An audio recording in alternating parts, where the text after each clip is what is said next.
Nah, di sini kita akan langsung masuk ke apa aja sih yang kita bakal bahas pada tutorial akuntansi ini. Yang pertama itu ada penetapan biaya berdasarkan volume.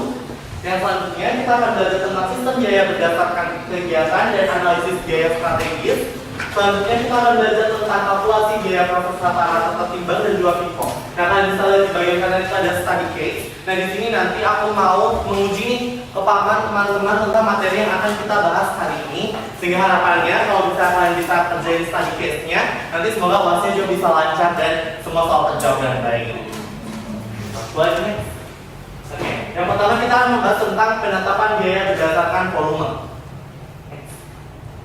Oke, di sini mulai dari yang pertama kita bahas apa? Definisinya dulu. Supaya kita tahu kita mau bahas apa sih. Kalau kita langsung ke hitungnya, kita nggak tahu nih apa yang perlu kita bahas tentang ini. Yang pertama itu definisi sistem akuntansi konvensional berdasarkan volume itu apa?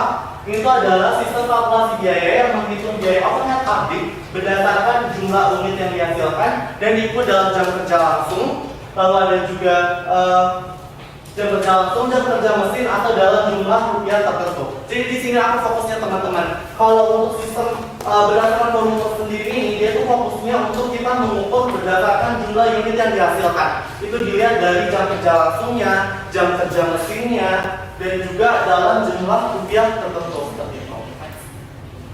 Oke, nah sistem biaya berdasarkan volume ini digunakan saat kapan? Digunakan saat ketika sebagian besar biaya produknya itu adalah biaya langsung, teman-teman. Jadi bukan biaya yang tidak langsung. Serta aktivitas pendukungnya ini dia itu sederhana, terus biayanya rendah dan juga dia relatif homogen. Dan kondisi ini tuh kondisi kita menggunakan sistem biaya berdasarkan volume ini itu di saat pembebanan harapannya itu pembebanan output ini efisien berdasarkan dari volume, jam kerja tenaga langsung ataupun juga jam produksinya. Seperti itu.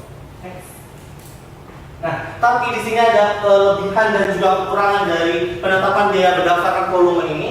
Di sini ada yang pertama untuk kekurangannya sendiri itu ada potensial untuk mendistorsi biaya produk. Nah, karena di sini untuk penetapan volume ini dia itu bisa didistorsi untuk biaya produknya karena dia tidak fokus ke detail-detail aktivitas tertentu. Dia hanya menghitung berdasarkan volume dan juga dia berorientasi fungsional.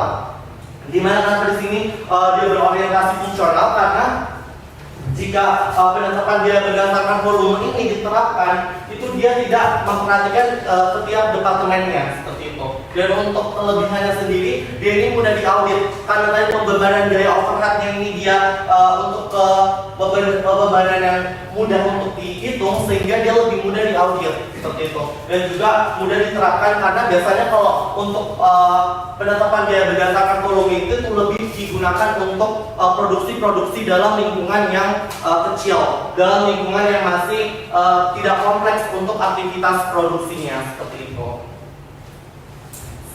Nah, selanjutnya departementalisasi. Departementalisasi di sini adalah membagi pabrik ke dalam departemen atau pusat biaya untuk pembebanan biaya overhead pabriknya.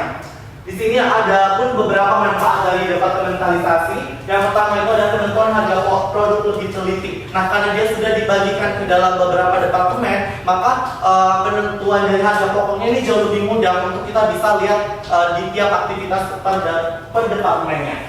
Selanjutnya, untuk manfaat selanjutnya itu ada pengendalian biaya overhead pabrik ini bisa dipertanggungjawabkan. Kenapa teman-teman? Karena setelah kita membagi beberapa departemen itu setiap departemen itu harus bertanggung jawab atas biaya masing-masing biaya yang dibutuhkan dan biaya yang dikeluarkan dari masing-masing departemen itu. Sehingga untuk pengendalian pabrik tiap departemen ini bisa jauh lebih efisien. Nah, di sini ada beberapa. Yang pertama itu departemen dibagi dalam departemen produksi dan juga departemen pembantu. Nah, untuk departemen produksi ini sendiri ada departemen yang melakukan proses produksi, departemen yang melakukan inti dari aktivitas produksi. Lalu selanjutnya untuk departemen produksi ini seperti apa? Seperti departemen pengolahan, departemen perakitan. Ini adalah inti utama dari proses kegiatan produksi yang terjadi dalam satu proses produksi. Nah, selanjutnya untuk departemen pembantu ini sendiri ada departemen yang membantu departemen produksi. Jadi dia itu memberikan layanan tambahan atau misalnya dia memberikan persediaan cadangan tambahan untuk membantu supaya departemen produksi ini terus bisa melakukan proses produksi seperti itu. Nah, contohnya kalau departemen pembantu ini seperti misalnya departemen pemeliharaan, departemen yang memang memberikan sokongan atau support kepada departemen produksi. Nah, selanjutnya di sini ada biaya overhead langsung departemen, direct cost, dan juga biaya overhead tidak langsung departemen atau indirect cost. Nah, di sini ada dua. Di sini yang teman-teman harus tahu kalau misalnya untuk biaya langsung ini itu adalah biaya yang bisa kita lihat dan kita telusuri untuk tiap-tiap departemennya.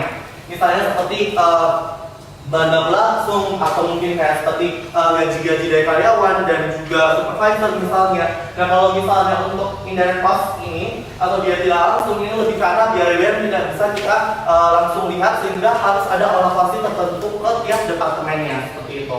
Nah, kalau misalnya direct cost ini seperti apa? Misalnya ada biaya administrasi, lalu ada biaya-biaya pemeliharaan, itu yang memang harus kita alokasikan ke beberapa departemen sehingga tidak bisa dihitung langsung.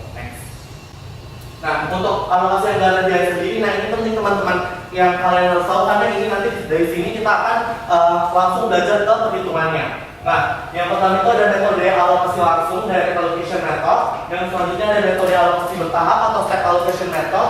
Selanjutnya untuk metode alokasi bertahap ini kembali dibagi lagi menjadi dua, yaitu metode alokasi dengan urutan yang ditentukan.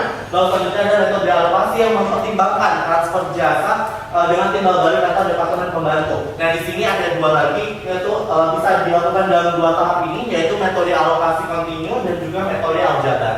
Next. Oke, langsung. Di sini untuk metode alokasi langsung. Singkatnya di sini metode alokasi langsung ini di mana dia itu langsung mengalokasikan biaya setiap departemen pendukung ke departemen operasi atau departemen produksi. Jadi setiap biaya itu langsung dialokasikan dari biaya pembantunya ini langsung dimanfaatkan oleh departemen produksi. Nah, DOP departemen jasa ini dialokasikan ke tiap departemen produksi. Nah, jadi departemen produksi ini yang memanfaatkan atau menikmati dari biaya yang dihasilkan dari departemen layanan atau departemen pembantu. Nah, jasa yang dihasilkan oleh departemen jasa hanya dinikmati atau dimanfaatkan oleh departemen produksi. Seperti yang sudah aku bilang tadi, jasa-jasa yang dihasilkan dari departemen jasa atau departemen pembantu ini yang dinikmati dan dimanfaatkan oleh departemen inti atau departemen produksinya. Oke, langsung saja kita langsung masuk ke contoh kasusnya. Di sini untuk contoh kasus aku pakai metode alokasi langsung dulu, direct allocation method. Nah, di sini pada soalnya si pihak mengolah produknya melalui dua departemen produksi, yakni departemen proses, departemen proses 1 dan departemen proses 2. Jadi teman-teman bisa perhatikan di sini ada dua departemen produksi, yaitu departemen proses 1 dan departemen proses 2. Ini ditunjang oleh dua departemen jasa, yaitu departemen jasa listrik X dan departemen jasa penggunaan mesin Y. Nah, seluruh tenaga listrik dan penggunaan mesin sepenuhnya digunakan oleh departemen produksi dengan proporsi. Nah, kalian bisa lihat pada tabelnya itu, di situ ada alokasi dari penggunaan dari tiap-tiap departemen produksi. Dari yang departemen produksi proses 1 itu berapa penggunaan tenaga listrik dan penggunaan mesinnya untuk departemen jasa. Proses 1 di departemen jasa X itu 30%, departemen jasa Y ini itu 25%. Pada proses 2 itu menggunakan 35% dan 40%, proses 3 itu 35% dan 35%. Nah, kita langsung lihat untuk perkiraan dari besaran BOP untuk masing-masing departemen. Nah, untuk departemen proses 1 itu jumlah BOP yang digunakan itu sebesar 220 juta. Nah, untuk proses 2 itu sebesar 250 juta dan proses 3 sebesar 180 juta. Nah, untuk jasa X itu BOP-nya 45 juta dan di jasa Y itu 90 juta. Nah, di sini apa yang kita cari? Di sini teman-teman yang kita cari itu adalah BOP yang dianggarkan. BOP yang dianggarkan setelah alokasi dengan menggunakan metode alokasi langsung. Boleh next. Oke, di sini langsung kita bahas ya teman-teman. Nah, pertama apa yang perlu kita lakukan terlebih dahulu? Yang pertama kita harus lihat dari jasa X dulu. Kita lihat dari jasa X mungkin sebelumnya. Nah, dari jasa X tadi kalian perhatikan benar-benar dari yang proses departemen produksi di proses 1, proses 2, proses 3. Kalian perhatikan untuk alokasi persentase dari tiap prosesnya itu berapa. yang per proses 1 30%, proses 2 35%, proses 3 35%. Next. Nah, di situ maka kita mendapatkan, kita hitung masing-masing untuk tiap prosesnya itu berapa persen itu, terus kita kalikan dengan jumlah BOP dari Departemen Jasa X. Yang sebetulnya Departemen Jasa X itu total BOP-nya berapa teman-teman? Iya. Betul, 45 juta. Jadi kita kalikan untuk misalnya proses 1 tadi membutuhkan berapa? 30%. Pengalokasian persentasenya itu 35 juta sama dengan 5 juta 750 ribu. Nah, setelah kita mendapatkan ketiganya, kita totalnya itu 45 juta. Maka itu adalah alokasi BOP dari Departemen Jasa X seperti itu. Ini totalnya itu harus sama ya teman-teman. Jadi kayak tadi totalnya itu 45%, maka totalnya itu 45 juta, maka setelah kita hitung itu hasil totalnya pasti 40 juta mengikuti dengan yang di atasnya tadi yang sudah ditetapkan pada soal seperti itu. Nah, selanjutnya setelah kita menghitung dari Departemen Jasa X, kita menghitung ke Departemen apa? Jasa Y. Oke. Jasa Y tadi berapa BOP-nya? Oke, 90 juta. Maka kita bagi lagi untuk tiap-tiap prosesnya. Pada proses 1 tadi ada alokasi 25%, itu kita kalikan dengan BOP-nya 90 juta. Lalu di proses 2 40%, proses 3 30%, itu kalian kalikan semua. Setelah itu kalian sudah dapatkan hasilnya 22.500.000, 36 juta, 31.500.000. Maka tiga hasilnya itu teman-teman kalian totalkan semua hasilnya 90 juta seperti itu. Nah, selanjutnya setelah itu di sini BOP setelah dialokasikan. Nah, tadi kalian sudah mendapatkan nominal dan hasil untuk tiap departemennya. Maka itu kita jabarkan masing-masing. BOP awal, kita masukkan BOP awal dari yang ada pada soal tadi, pada tabel sebelumnya di soal itu kalian masukkan di proses 1 220, 250 dan juga proses 3 180 juta. Lalu selanjutnya kita tambahkan dari jasa X dan juga jasa Y. Nah, misalnya tadi dari jasa X itu ada tambahan berapa? Untuk proses 1. Oke, 13.500.000. Bisa lihat ya di sebelah kiri 13.500 itu dari tambahan dari jasa X untuk proses 1. Proses 2-nya 15.750. Lalu proses 3 15.750.000 juga. Nah, gitu. Terus ini masih sambungan ya untuk tabel yang atasnya itu untuk tambahan dari jasa Y. Tambahan dari jasa Y-nya itu nominalnya sekian seperti yang kalian pernah hitung di sebelah kiri seperti itu. Nah, setelah itu kalian langsung jumlahkan semua, kalian totalin semua. Untuk proses 1 itu 220 ditambah 13.500 tambah 22.500. Itu nanti kalian hitung dapetin total BOP akhirnya. Total BOP akhirnya itu 256 juta. Begitupun juga dengan proses 2 dan juga dengan proses 3 seperti itu, teman-teman. Oke, boleh di-next. Nah, selanjutnya kita akan ke metode selanjutnya atau metode alokasi bertahap atau step method. Di mana apa sih metode ini? Metode ini itu sendiri adalah mengalokasikan dari departemen pendukung ke departemen pendukung lainnya dan ke departemen operasi atau produksi secara berurutan. Jadi dia itu mengalokasikan biaya-biaya dari departemen pendukung ini nggak langsung ke departemen operasi atau produksi, tapi dia juga ke departemen pendukung lainnya seperti itu. Kalau tadi yang di metode langsung itu dia langsung, kalau yang di sini dia juga ke departemen pendukung lainnya atau pembantu lainnya. Nah, dari itu jasa yang dihasilkan departemen jasa ini tidak hanya dinikmati oleh departemen produksi saja. Nah, kalau yang tadi di metode langsung itu dia kayak cuman di departemen produksi saja nih yang bisa menikmati, tapi kalau ini departemen pendukung yang lain juga bisa mendapatkan alokasi biayanya. Oke, nah di sini kita langsung masuk ke contohnya teman-teman. Di sini contoh contohnya aku ngambil dari PT Inspira. Itu memiliki 2 departemen produksi, yaitu departemen pengecatan dan juga departemen perakitan. Lalu ada 2 departemen jasanya. 2 departemen jasanya ini ada departemen listrik dan juga departemen pemeliharaan. Nah, untuk data dari biaya pabrik bulan April 2025-nya itu di sini ada departemen pengecatannya 18,5 juta, terus departemen perakitan 14,7 juta, departemen jasa listrik ada 36 juta dan jasa pemeliharaan itu di nominal 3 juta rupiah. Kita persentase pemakaian jasanya nih untuk masing-masing. Dari departemen pemberi jasa untuk di departemen listrik itu memberikan alokasi pemakaian jasanya itu untuk departemen pengecatan itu 25%. untuk departemen perakitan itu 55%, dan untuk departemen pemeliharaan itu 20%. Nah, selanjutnya untuk departemen pemberi jasa dari departemen pemeliharaan itu memberikan ke departemen pengecatan itu 45%, perakitan 30%, dan juga ke departemen listrik itu 25%. Nah, di sini teman-teman yang aku pengen teman-teman tahu, kalau misalnya dia itu pakai metode langsung tadi, dia itu tidak ke listrik dan pemeliharaan lagi, dia langsung ke produksi, cuma pengecatan dan perakitan saja. Tapi karena dia pakai step method, jadi dia itu masih memberikan alokasi biaya ke departemen jasa atau departemen pendukungnya, sesama pendukung, yaitu listrik dan pemeliharaan. Ini kan sama-sama pendukungnya teman-teman, sama-sama jasa ya. Jadi dia saling memberikan alokasi biayanya seperti itu. Jadi tidak langsung ke cuma pengecatan dan perakitan doang. Kalau misalnya dia pakai alokasi langsung, berarti semua itu hanya dinikmati oleh departemen produksi saja. Gitu. Nah, apa yang kita cari di sini? Yang kita cari di sini tuh pertama kita menghitung total BOP yang dibebankan ke departemen pengecatan dan perakitan setelah dialokasikan. Lalu selanjutnya kita sajikan tabel perhitungan biaya overhead dengan alokasi bertahap. Next. Oke. Nah, di sini pendasarannya. Langkah yang pertama yang harus kita tahu adalah kita harus menghitung BOP netto bagian jasanya dulu. Nah, kita alokasi dari departemen pemeliharaan ke departemen listrik dan produksi. Untuk BOP awal pemeliharaan tadi ada berapa?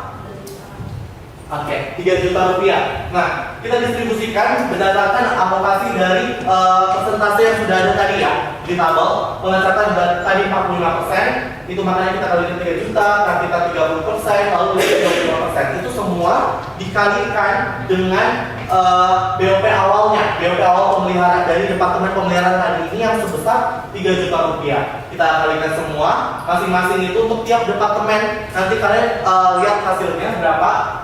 Hasilnya itu 1.350.900 dan 750.000. Nah, di sini yang kalian perhatikan itu ada di departemen listrik, teman-teman. Di 25% kali 3.750.000. Makanya nanti di bawah itu ada pengalokasian tambahan dari departemen listrik ini. Itu sebesar 750.000. Nah, ini sebelumnya. Nah, ini kan bisa teman-teman lihat di sini untuk departemen jasa listrik itu BOP awalnya itu 36 juta. Next.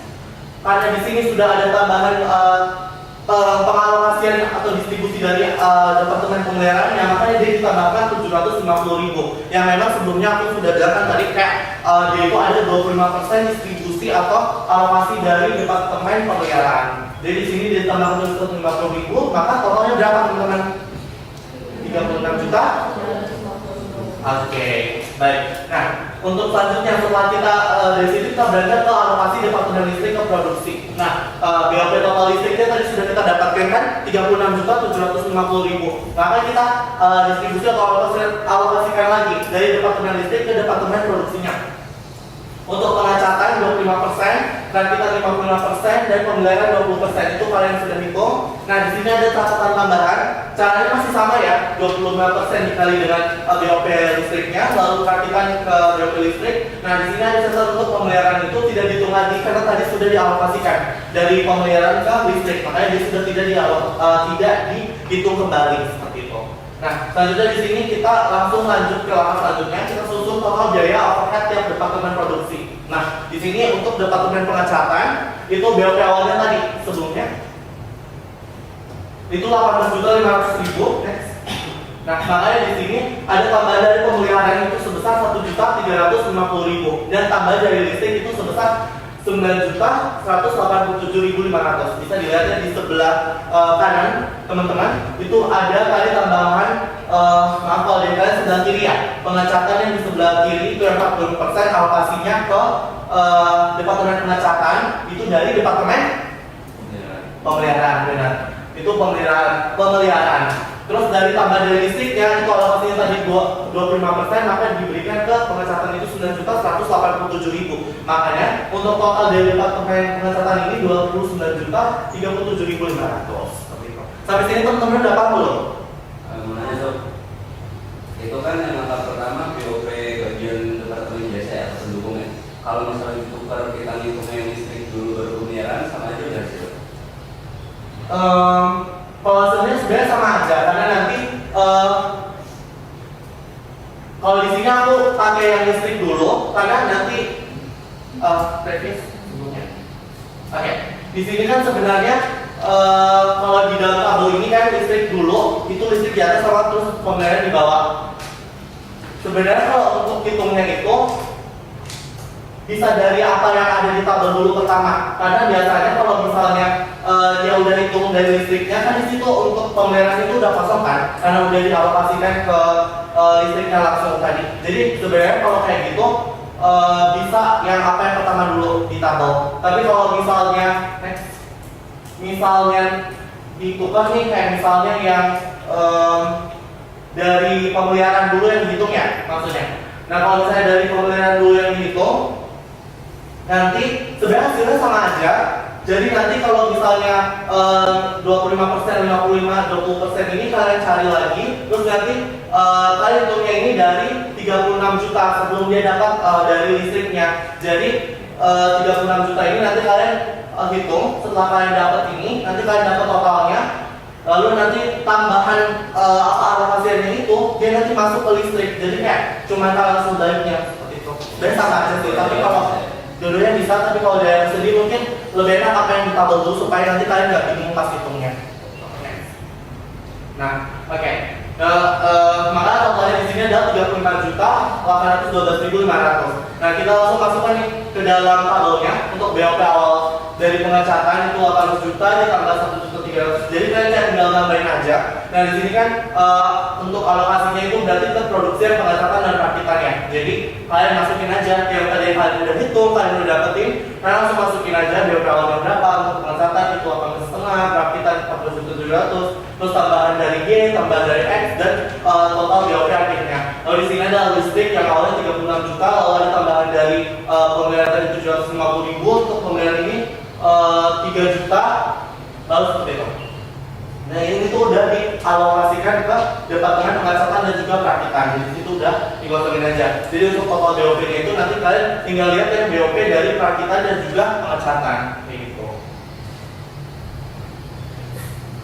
Oke, dan selanjutnya kita langsung masuk ke varian overhead. Nah, untuk varian overhead ini sendiri apa teman-teman? Di sini untuk varian overhead sendiri ini tuh ada selisih antara biaya overhead pabrik atau BOP aktual yang terjadi dengan BOP yang dianggarkan atau dibebankan ke produk berdasarkan tarif standar. Nah, varian ini tuh mengukur seberapa jauh sih penyimpangan biaya overhead aktual dari biaya overhead yang direncanakan. Lalu analisis varian overhead ini untuk apa? Ini untuk kita bisa mengendalikan biaya dan nanti kalau misalnya dalam proses produksi itu kita bisa mengambil keputusan yang tepat seperti itu.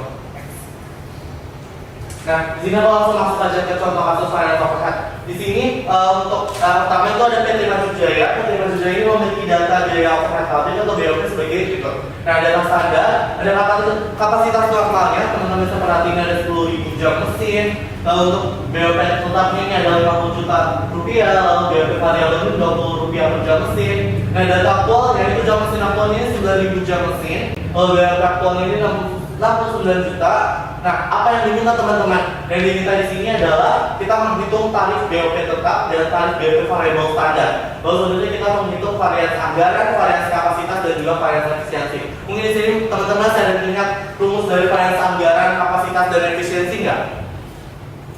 Udah lupa ya pasti. Nah, makanya kalau teman-teman udah lupa, kita bakal bahas langsung nih supaya teman-teman bisa ingat kembali. Karena ini materi juga udah lumayan lama, jadi kita harus bisa refresh otak lagi. Oke, langsung masuk ke penyelesaiannya.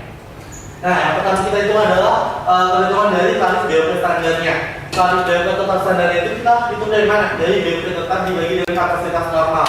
50 juta rupiah dibagi dengan 10.000 jam mesin. Dapat berapa teman-teman? 5.000. Oke, benar. 5.000 per jam mesin. Lalu di sini kita bisa dapat yang diketahui tadi dari soal itu tarif BOP variabel standarnya itu 20 rupiah per jam mesin. Dan selanjutnya kita hitung perhitungan varian overhead-nya. Nah, pertama kita hitung itu BOP anggaran pada aktivitas aktualnya. BOP anggaran ini BOP tetap ditambah tarif BOP variabel dikali dengan jam mesin aktual itu sama dengan 50 juta. Untuk BOP tetapnya itu 50 juta dari soal ya. Terus tarif BOP variabelnya itu dikali dengan jam mesin aktual. Tadi tarif BOP aktualnya itu di soal berapa untuk jam mesin aktualnya? 9.000. Lalu untuk tarif BOP variabelnya ada berapa teman-teman? 20 rupiah. Nah, makanya kita kalikan hasilnya 50 juta ditambah dengan 180 ribu, hasilnya 50 juta 180 ribu. Oke, nah selanjutnya kita menghitung BOP yang dibebankan nih. Nah, untuk BOP yang dibebankan itu yang pertama untuk tarif BOP tetap. Tarif BOP tetap ini ditambahkan dengan tarif BOP variabel dikalikan dengan jam mesin aktual. Nah, untuk tarif BOP tetapnya tadi ada berapa teman-teman? 5.000 ditambah dengan 20 rupiah dikalikan dengan jam mesinnya tadi 9.000. Itu 5.000 ditambah 20, 5.020 dikali dengan 9.000, maka hasilnya sebenarnya 45 juta 180 ribu.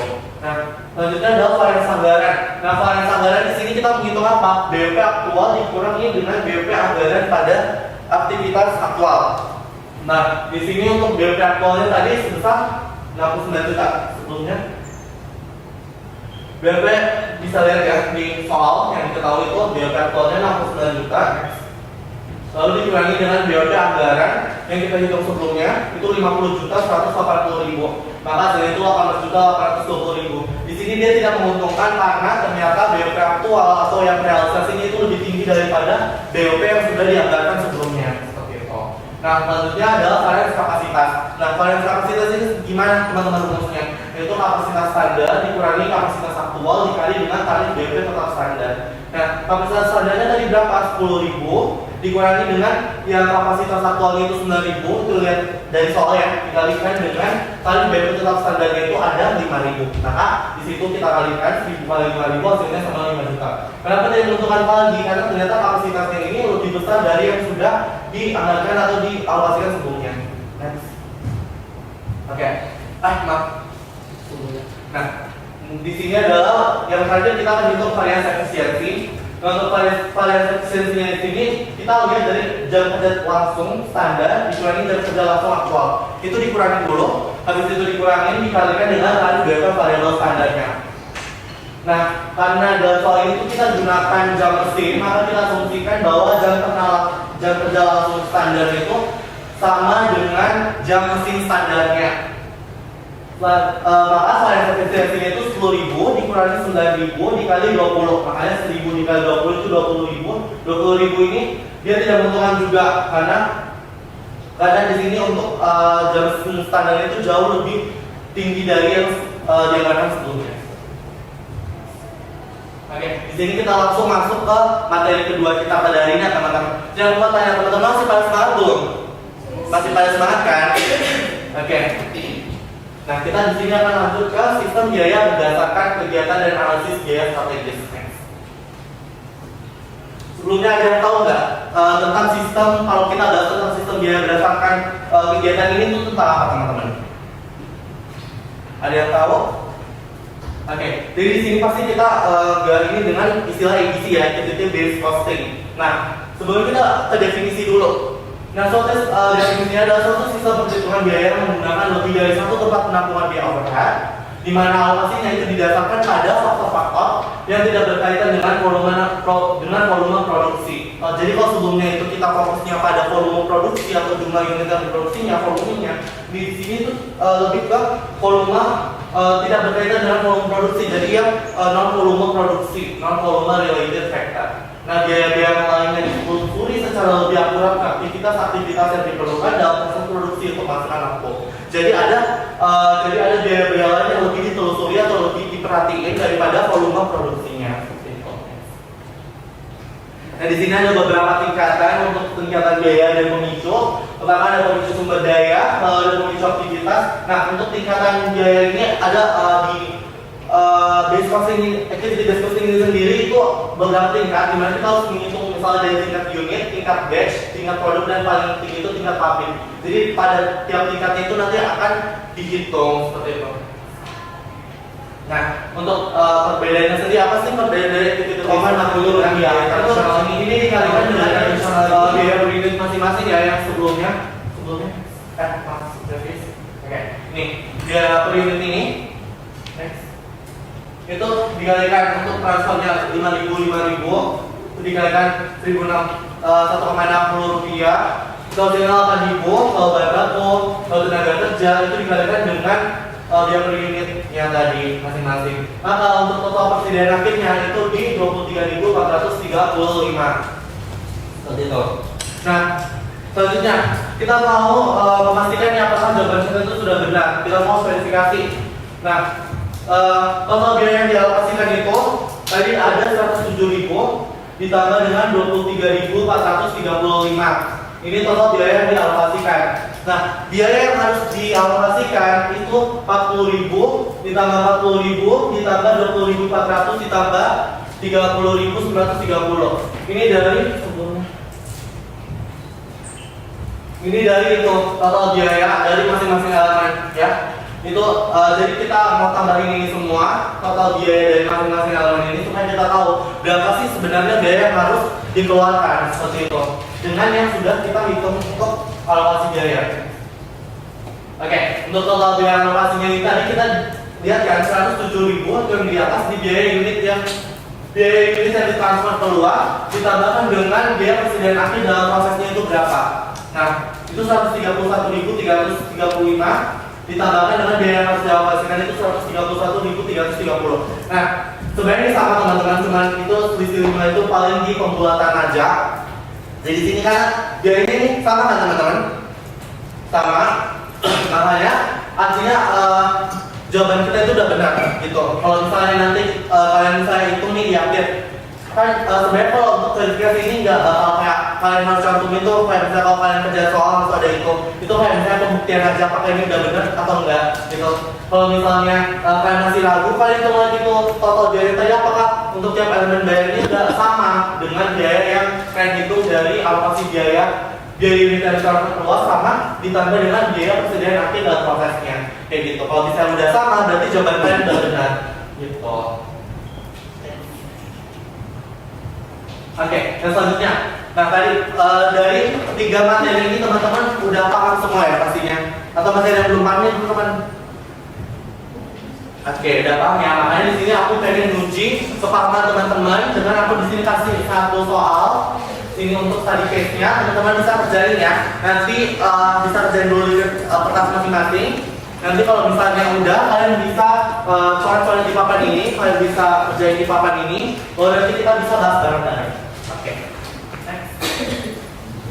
Oke, di sini untuk study case-nya, Sisi Sejahtera Bersama memproduksi barang 03 departemen produksi proses 1, proses 2, dan proses 3 yang didukung oleh 2 departemen jasa, departemen listrik X dan departemen pemeliharaan mesin Y. Seluruh tenaga listrik dan jasa pemeliharaan mesin sepenuhnya digunakan oleh departemen produksi. Proporsinya seperti pada tabel teman-teman. Departemen produksi proses 1, departemen jasa X listriknya itu 40%. Untuk pemeliharaan mesinnya itu 20%. Pada proses 2 itu 30% pada departemen jasa X listriknya. Dan departemen jasa Y itu membutuhkan 50% untuk pengalokasian dari pemeliharaan mesin. Lalu untuk proses 3 itu departemen jasa X-nya itu 30% dan departemen jasa Y itu dari pemeliharaan mesinnya itu sebanyak 30%. Maka di sini ada perkiraan besar BOP untuk masing-masing departemen ya, untuk dari proses 1, proses 2 dan juga proses 3. Nah, untuk jumlah BOP-nya proses 1 220 juta, untuk proses 2 180 juta dan proses 3 itu di 160 juta. Nah, untuk jasa X atau dari departemen jasa X yang listrik ini itu 40 juta teman-teman. Lalu untuk jasa Y atau pemeliharaan ini 80 juta.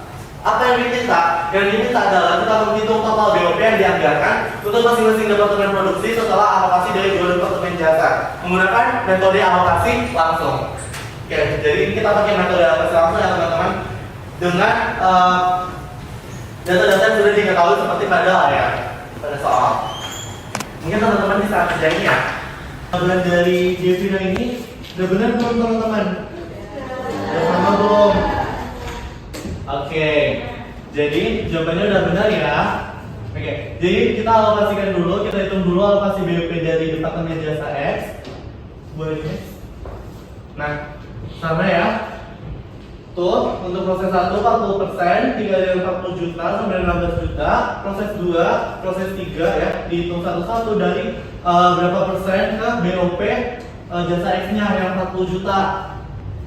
Terus di langkah selanjutnya di sini ada alokasi BOP dari departemen jasa Y. Kalau kita hitung ada tiap prosesnya teman-teman. 20% dikali dengan BP 80 juta, 50% ke proses 2 dikali 80 juta, 40 juta. Lalu untuk proses 3 nih 30% tadi diminta pada alokasi distribusi persentase pada soalnya, maka 30% dikali 80 juta sama dengan 24 juta.